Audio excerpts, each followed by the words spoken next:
obliga. Y dicho esto, le doy la más cordial bienvenida al ex canciller Ricardo Patiño. Gusto de saludarle. Muy buenas noches, señor Patiño. Igualmente, José Manuel, le agradezco sus disculpas y las atiendo, las acepto plenamente. Lo que sí le digo es que mucha gente se asustó, muchos familiares míos me comenzaron a llamar en la madrugada muy preocupados por esa información, pero entiendo, pueden cometerse errores. Con gusto de atender sus preguntas, José Manuel. Muchísimas gracias, señor Patiño. El gobierno de Lenín Moreno le acusa a usted de tener vínculos con 2 hackers rusos que viven en el Ecuador. Además, la canciller María Paula Romo ha dicho que usted estaría trabajando con una persona vinculada a Wikileaks en desestabilizar al gobierno ecuatoriano. ¿Qué responde usted a esas acusaciones? La primera es que el gobierno no necesita quien lo desestabilice, se desestabiliza solo. Su nivel de credibilidad del presidente Moreno ya está entre el 10 y el 20%, está en picada. Y la aceptación sobre su gestión de gobierno, la aprobación de la gestión del gobierno, igual, está en los peores niveles que uno podría imaginar. Todavía no ha cumplido 2 años de gobierno. No necesita que nadie lo desestabilice. Segundo, cuando nosotros hacemos política en este país, lo hacemos de frente. No hacemos con hackers, no hacemos de ninguna manera. Vamos a salir este martes a una manifestación con organizaciones sociales, en una manifestación que se llama 16A, ni un derecho menos, no al mal gobierno, así se llama. ¿Por qué? Porque este gobierno ha incumplido absolutamente todo. Pero este es el tema solamente relacionado a lo que ha sido y es este gobierno. No necesita que lo desestabilicen. Pero además, ya realmente es una cuestión fantasiosa de la señora María Paula Romo. Ella, yo le he sugerido que se dedique a la literatura, a cuentos infantiles o cuentos de ciencia ficción, porque ha inventado cosas que son realmente increíbles y absolutamente insostenibles. En primer lugar, que yo trabajo con un supuesto funcionario o colaborador de Wikileaks que dijeron que era suizo, que era ruso, que ahora resulta que es sueco. Yo he visto las fotos de ese señor en mi vida. Lo he conocido, no tengo nada que ver con él, no lo conozco absolutamente. Y con 2 hackers rusos. Yo quiero ser sincero con usted, conozco muy poca gente en Rusia. Cuando fui canciller tuve que atender mis actividades con las autoridades rusas y conozco a 3 rusos. El presidente Putin, el canciller Lavrov y el embajador ruso en el Ecuador. A esos son los únicos rusos que yo conozco. No conozco más rusos, peor conozco hackers rusos. No sé de dónde, de qué mente novelesca se le ha ocurrido a la señora María Paula Romo, que ahora está dando marcha atrás y no sabe qué hacer con las mentiras que ha dicho, para inventarse tamaña mentira, que hago desestabilización. Primero, no, las marchas las hacemos en la calle de frente y tendremos el próximo martes a las 4 de la tarde, no estamos ocultándolo. Segundo, conocer, no conozco a esta persona, no significa que el señor Ola Vini, a lo mejor es una gran persona, a lo mejor es lo que fuera, yo no sé quién sea el señor, simplemente no lo conozco y se están inventando cosas. Eso es lo que está haciendo la señora María Paula Romo. Me apena que desde el Estado se continúe una persecución feroz que tienen contra todas las personas que trabajamos en el gobierno de Rafael Correa, comenzando por él y con el vicepresidente de la República. ¿Conoce usted, además de Julian Assange, a alguien cercano a Wikileaks? Solamente al abogado Baltasar Garzón, que lo he visto en algunas oportunidades. Lo vi cuando visité a Julian Assange, creo en 2 ocasiones, y después también lo he podido saludar en otros sitios, y a una abogada de ellos, pero no conozco a ninguna persona a nadie más de Wikileaks. Y quiero decirles que me apena no conocerlos, me habría gustado conocerlos, ser amigo de ellos, pero no los conozco, no he tenido oportunidad de conocerlos.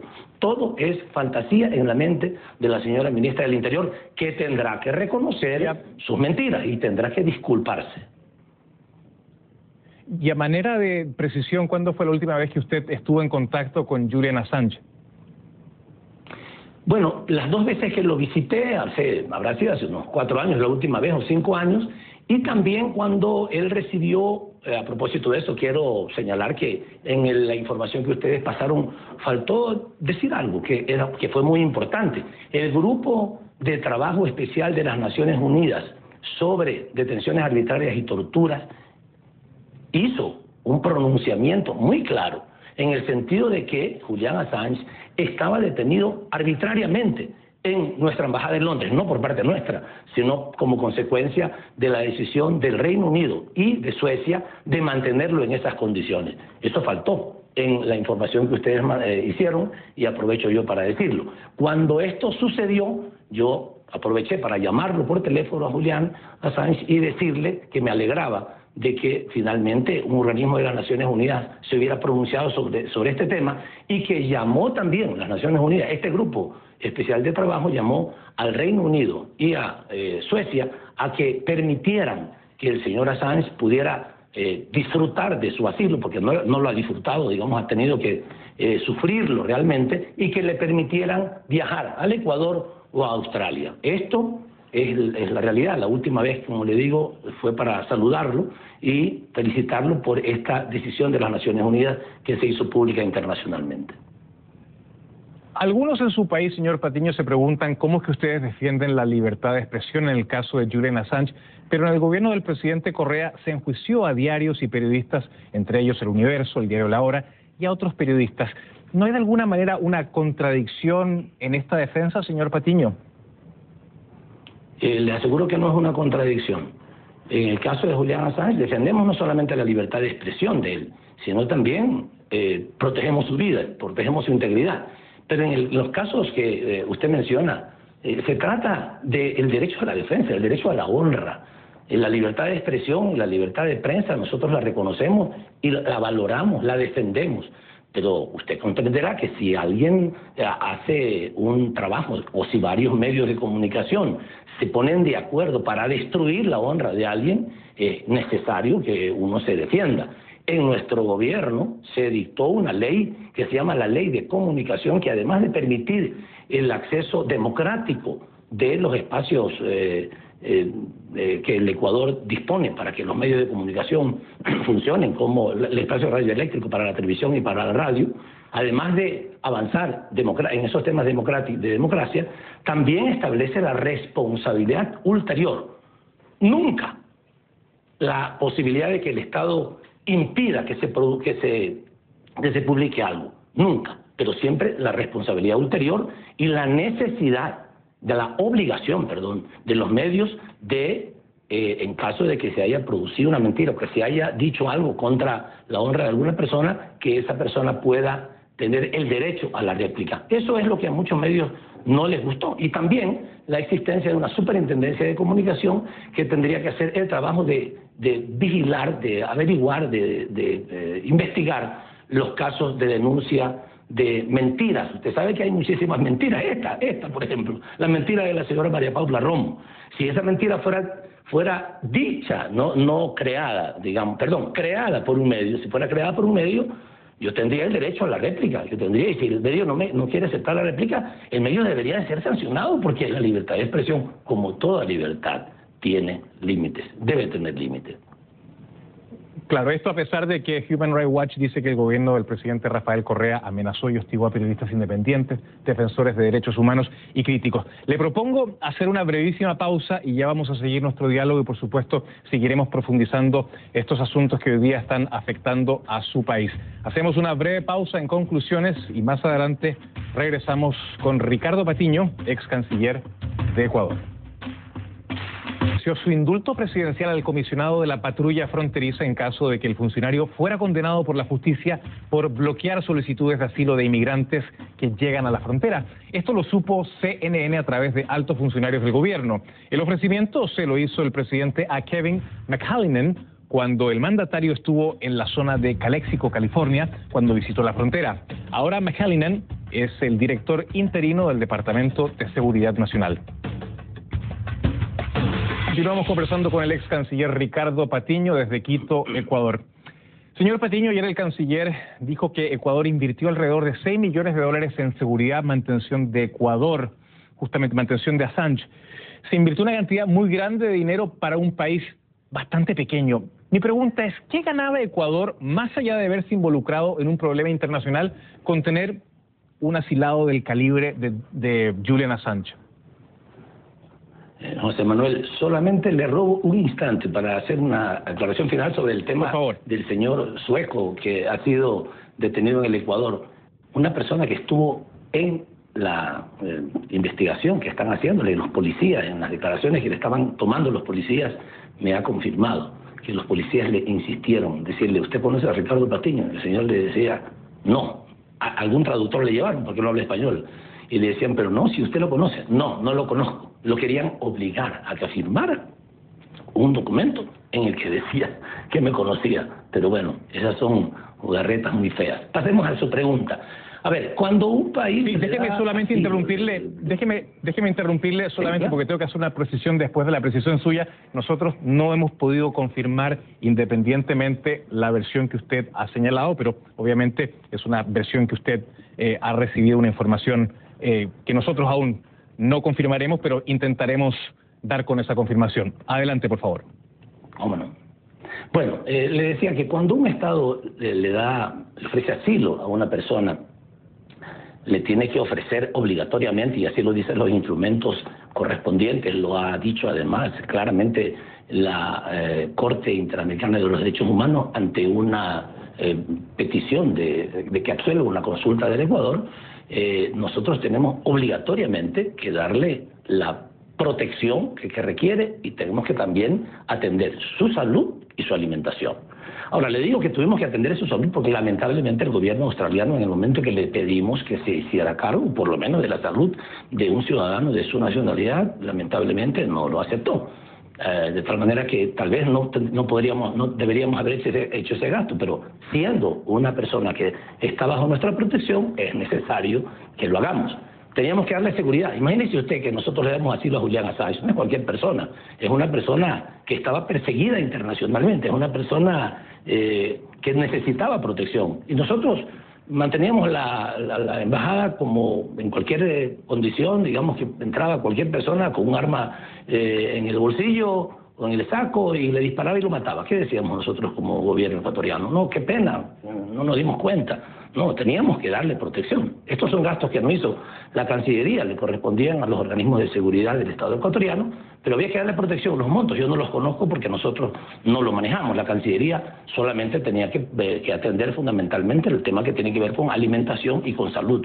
Pero discúlpenme, nosotros no podemos hacer ahorros en eso. No podemos decir, bueno, señora Sánchez, ¿sabe qué? Hoy desayuna, mañana no desayuna porque es mucho, ¿no? O le vamos a dar solamente un pedacito de pollo porque es muy caro, o que no venga un médico bueno, sino un médico que recién se graduó porque no podemos gastar plata. O sea, no, si nosotros asumimos finalmente la protección de él, dándole un asilo, teníamos que, por supuesto, asumir los costos correspondientes. Los montos no los conozco, pero por supuesto que en ningún caso podían ser montos exagerados, no teníamos ahí 10 personas de seguridad, estoy seguro de eso. Sí, fue un error no establecer un protocolo con Assange desde el inicio que regularizara sus comunicaciones, sus visitas y que estableciera que el fundador de Wikileaks pagara por los costos asociados a su estadía, considerando que Ecuador no es un país, digamos, que tenga grandes riquezas para invertir millones de dólares en la estadía de Assange. ¿Hace usted de alguna manera un mea culpa de no haber regulado en su momento estos temas? No tenemos por qué. No es necesario establecer protocolos de comportamiento de las personas que son asiladas. Además, el protocolo que hizo el gobierno del Ecuador, un protocolo absolutamente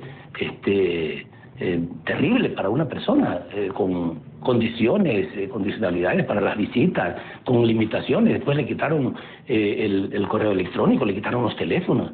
Si usted le da protección a alguien, tiene que darle las condiciones dignas para que pueda él vivir. Además, ni siquiera era en una casa, no era un domicilio, no era una residencia, era una oficina. Usted se imagina, piense usted, lo que significa estar en un lugar un día entero, sin poder salir, 2 días, una semana. Ya no se trata de eso, sino de algunos años. Yo lo conversé con Julian Assange al inicio de su asilo y le decíamos, ¿sabes lo que esto significa? O sea, puede ser que aquí vas a tener que estar algunos años. Y recuerdo que él me dijo, yo prefiero estar en la embajada ecuatoriana algunos años antes que el gobierno de los Estados Unidos pueda hacer contra mí lo que ha hecho contra mucha gente. No olvidemos los casos de tortura en Guantánamo y en otros lugares, los asesinatos colaterales y muchas otras cosas más.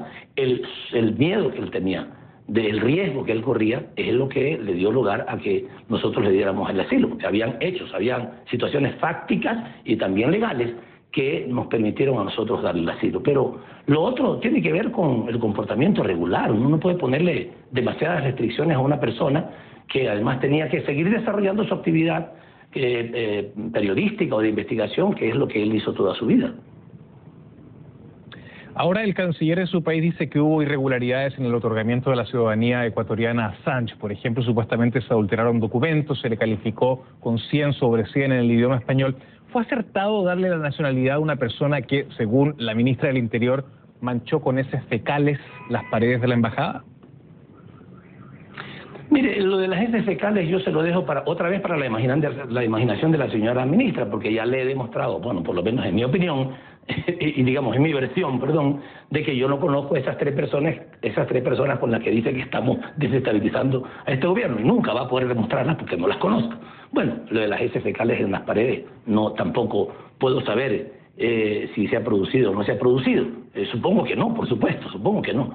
Pero respecto a que él haya recibido la naturalización como ciudadano ecuatoriano, hay que preguntarle a ellos, porque nosotros no se la dimos. En el gobierno de Rafael Correa nosotros solamente le concedimos el asilo. Fue el gobierno de Lenín Moreno, la señora ministra de Relaciones Exteriores del gobierno de Lenín Moreno, con aprobación del presidente Lenín Moreno, que le dio la naturalización. Así es que, por favor, cualquier pregunta al respecto, le pediría que se la haga al señor Moreno y a la señora María Fernanda Espinosa. Ellos le concedieron la nacionalidad ecuatoriana. Y cuidado con esto también, ellos se la concedieron y después se la quitaron sin cumplir el procedimiento que establece la ley. La Ley de Movilidad Humana del Ecuador, que es una ley orgánica, tiene un estatus superior que cualquier ley regular, establece procedimientos para que una persona pueda dejar de tener la nacionalidad ecuatoriana, un extranjero. Primero, que renuncie, y segundo, que previo a un proceso de lesividad que se llama, yo no soy abogado, pero le digo brevemente, previa a una acción de lesividad, o sea, una demostración ante una autoridad judicial de que se hayan presentado documentos falsos, de que se hayan omitido información relevante, o si hubiera producido alguna acción irregular en la concesión de la naturalización, entonces se le puede quitar la nacionalidad al señor Assange. Ahorita el señor Assange seguro que sigue siendo ecuatoriano, porque esa acción se hace ante un tribunal contencioso administrativo y no se ha hecho. Pero finalmente eso es responsabilidad del gobierno, de Lenín Moreno, no de nosotros. Ellos se la dieron y se la quitaron como si fuera de quitarle la pelota a una persona. Te presto la pelota, te la quito. No, la nacionalidad de un ecuatoriano, de una persona como ecuatoriano, no se la puede quitar de la noche a la mañana porque al presidente o al canciller se le ocurre. Eso no está bien, la ley hay que cumplirla. Señor Patiño, me queda muy poquito tiempo. ¿Cómo habría reaccionado usted cuando era canciller si Julian Assange hubiese divulgado información suya o del presidente Correa? Se lo pregunto porque ¿no le parece un error de cálculo por parte de Assange el haber hecho ciertas divulgaciones de información acusatoria sobre el gobierno de Lenín Moreno? A ver, yo tengo la impresión de que no ha sido sobre el gobierno de Lenín Moreno. Entiendo que a partir de las páginas de Wikileaks ha aparecido información sobre actos de corrupción, sobre apertura de cuentas offshore, de cuentas secretas en paraísos fiscales en Panamá y en Belice, hechas por su hermano, en una cuenta que se llama INA, a propósito, y por casualidad, INA es la terminación de los nombres de las tres hijas del presidente Lenín Moreno, en donde ingresaron aparentemente millones de dólares, de donde salía plata para gastos de la familia del presidente Lenín Moreno. No son actos contra el gobierno, no son cosas del gobierno, son cosas que tienen que ver fundamentalmente con el presidente de la República, con el señor Lenín Moreno, cuando era vicepresidente del Ecuador. Su hermano abre una cuenta offshore cuando el Ecuador estaba combatiendo justamente el tema de lo que significa abrir cuentas offshore, que normalmente se abren estas cuentas para esconder dinero mal habido. También puede no ser mal habido, ¿no? Pero en este caso se trata del hermano del presidente que recibe. Estamos hablando de ese tipo de cosas. No estamos hablando de que Julián Assange haya un par de precisiones el gobierno del Ecuador. Sí, un par de precisiones también. Creo que la información no provino de Wikileaks, sino que provino de otro portal y Wikileaks la reprodujo. Entonces lo que le estoy preguntando es más allá de eso, ¿Fue un error de cálculo de Assange haber reproducido esa información con quien lo estaba hospedando, con el mismo mandatario que le dio la nacionalidad? ¿No fue un error de cálculo por parte de Assange? ¿Cómo lo califica usted?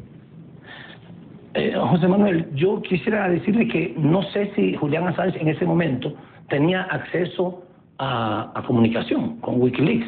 Yo no sé si lo hizo Wikileaks o lo hizo Julian Assange, o Julian Assange autorizó a hacerlo. Le digo sinceramente, no lo sé porque yo no estoy en comunicación permanente con él, como lo dije hace un momento, hace bastante tiempo que hablé telefónicamente con él, me acuerdo cuando era ministro de Defensa todavía, pero eso fue hace 2 años o más. De tal manera que no conozco si él lo hizo o no lo hizo. Puede ser que sea un error de cálculo, pero a lo mejor haya sido de Wikileaks, pero no sé si me permite, lo conocía.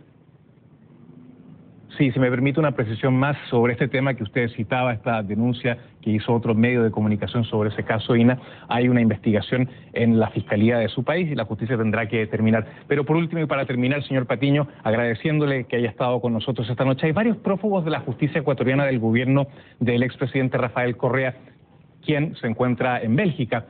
Si se abriera una investigación formal en su contra, ¿usted estaría dispuesto a permanecer en el Ecuador? Es una pregunta muy difícil de responder. Hay tanta ilegalidad, tanta abuso del derecho, que yo sí tengo que pensar seriamente si me quedaría en el país.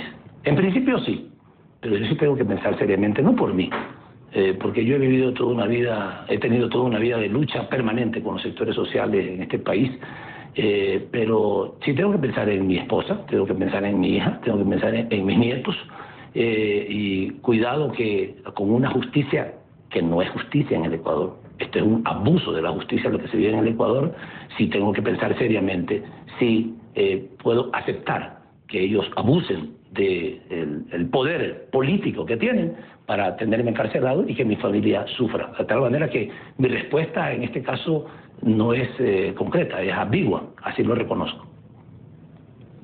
Y si la justicia no imparte justicia actualmente, durante la gestión del presidente Correa, ¿la justicia era independiente? ¿Cambió algo? Era independiente. Yo lo puedo decir porque trabajé muy de cerca con el presidente Correa y jamás hizo alguna insinuación hacia algún juez.